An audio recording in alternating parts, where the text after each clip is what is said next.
দেখেন, রাষ্ট্রপতি নির্বাচন হবে, জুলাই সনদে বিএনপিও কিন্তু স্বাক্ষর করে এসেছে। সেখানে বলা আছে যে রাষ্ট্রপতি নির্বাচনের ৭০ অনুচ্ছেদ কার্যকর থাকবে না।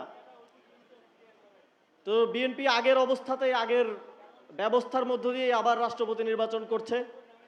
এখানে একটা আইওয়াস হচ্ছে, সবার সামনে নির্বাচন হবে, ভোট হবে, কিন্তু সরকার দলের ২১৩ জন এমপি তারা কিন্তু দলের বাইরে, দল যাকে ঠিক করে দিবে তার বাইরে ভোট দিতে পারবে না। ভোট দিলে তাদের সংসদ সদস্য পদ থাকবে না।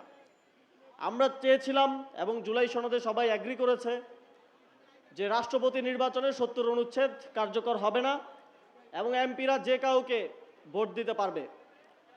যদি সেরকম পরিস্থিতি হতো, সংস্কারের পরে এই নির্বাচনটা হতো, তাহলে আমরা দেশের জন্য সত্যিকার অর্থে দলমতের ঊর্ধ্বে একজন রাষ্ট্রপতি হওয়ার মতো যোগ্য ব্যক্তিকে সম্ভবত রাষ্ট্রপতি দেখতে পেতাম। কিন্তু দুঃখজনক যে জুলাই গণঅভ্যুত্থানের পরে একটা রাষ্ট্রপতি নির্বাচন হচ্ছে, আমাদেরকে আবারও একজন দলীয় ব্যক্তিকে রাষ্ট্রপতির জায়গায় দেখতে হবে। যে কোনো একটা গ্রামে জমিতে গরু মহিষ চড়াইতে হইল, গরু মহিষকে ঘাস খাওয়ায় না, চড়াইতে হইলেও ছাত্রদলকে চাঁদা দিতে হয়। জনাব মির্জা ফখরুল ইসলাম আলমগীর তিনি সম্ভবত রাষ্ট্রপতি হবেন। তিনি নির্বাচনের আগে বলেছিলেন যে তারা ক্ষমতায় আসলে বছরে ১ কোটি কর্মসংস্থান তৈরি করা হবে। তো তারা কিন্তু তাদের কথা রেখেছেন। বছরের ৬ মাসও হয় নাই, কিন্তু ছাত্রদলের, যুবদলের, বিএনপির অলরেডি চাঁদাবাজির মাধ্যমে ৫০ লাখ কর্মসংস্থান নিশ্চিত হয়ে গেছে। চাঁদাবাজি করে তাদের ফ্যামিলি চলতেছে, তাদের পেট চলতেছে। সাধারণ মানুষ জাহান্নামে যাক। বন্ধুগণ, আমরা গত ৫ মাস ধরে একটা নতুন সরকার দেখছি। এর আগে প্রায় ১.৫ বছর ধরে আমাদেরকে প্রতিদিন শুনতে হয়েছে যে নির্বাচন হলে নাকি সবকিছু ঠিক হয়ে যাবে। আমাদেরকে আরো শুনতে হয়েছে যে যাদের পেটে ভাত নাই তারা সংস্কারের কি বুঝবে। তো তারা নাকি ক্ষমতায় আসলে আমাদের পেটে ভাত থাকবে, তারপরে মানুষজন ভালোভাবে থাকবে, ফ্যামিলি কার্ড, এই কার্ড, ওই কার্ড, নানা কার্ড পাওয়া যাবে। তো তারা ক্ষমতায় আসলো, আজকে ৫ মাস শেষ, ৬ মাস হতে চলল। এখন সংস্কার তো নাই, গ্যাস বিদ্যুৎও নাই, পেটে ভাতও নাই। তো মাশাল্লাহ, তারা যেই পেটে ভাতের কথা বলতো, আলহামদুলিল্লাহ তারা আসার পর এখন কোনো কিছুই আর জনগণের কাছে সহজলভ্য নাই। আমরা আজকে এই প্রোগ্রামে আসার আগে একটা নিউজ দেখতেছিলাম। আমরা তো অন্তর্বর্তী সরকারের সময় থেকে শুরু করে চাঁদাবাজির বিভিন্ন অভিনব কৌশল, অভিনব উপায় শুনছি, নিউজে দেখছি।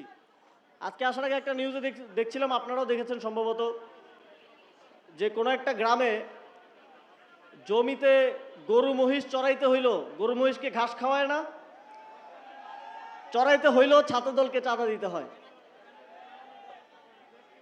জনাব মির্জা ফখরুল ইসলাম আলমগীর তিনি সম্ভবত রাষ্ট্রপতি হবেন। তিনি নির্বাচনের আগে বলেছিলেন যে তারা ক্ষমতায় আসলে বছরে ১ কোটি কর্মসংস্থান তৈরি করা হবে।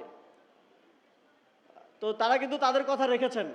বছরের ৬ মাসও হয় নাই, কিন্তু ছাত্রদলের, যুবদলের, বিএনপির অলরেডি চাঁদাবাজির মাধ্যমে ৫০ লাখ কর্মসংস্থান নিশ্চিত হয়ে গেছে। চাঁদাবাজি করে তাদের ফ্যামিলি চলতেছে, তাদের পেট চলতেছে। সাধারণ মানুষ জাহান্নামে যাক। যেখানে আমরা দাঁড়িয়ে আছি, এই যেই সড়কে আমরা দাঁড়িয়ে আছি, এই সড়ক একজন শহীদের নামে, এবং এই যাত্রাবাড়িতে আশেপাশের প্রত্যেকটা অলিগলিতে জুলাই গণঅভ্যুত্থানের সময় আপনারা প্রতিরোধ গড়ে তুলেছিলেন।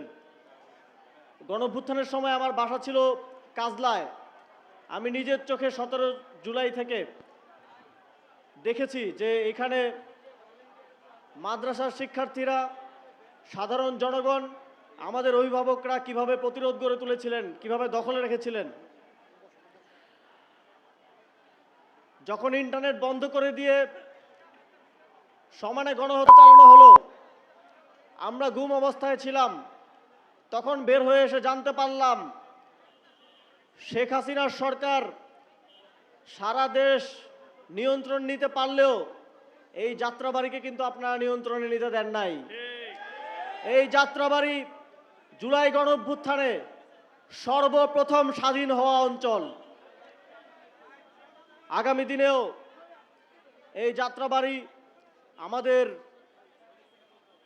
গণভোটের রায় বাস্তবায়ন সহ এই দেশের মানুষের জন্য গণতান্ত্রিক লড়াইয়ে, রাজনৈতিক লড়াইয়ে গুরুত্বপূর্ণ ভূমিকা রাখবে, এটা আমাদের বিশ্বাস।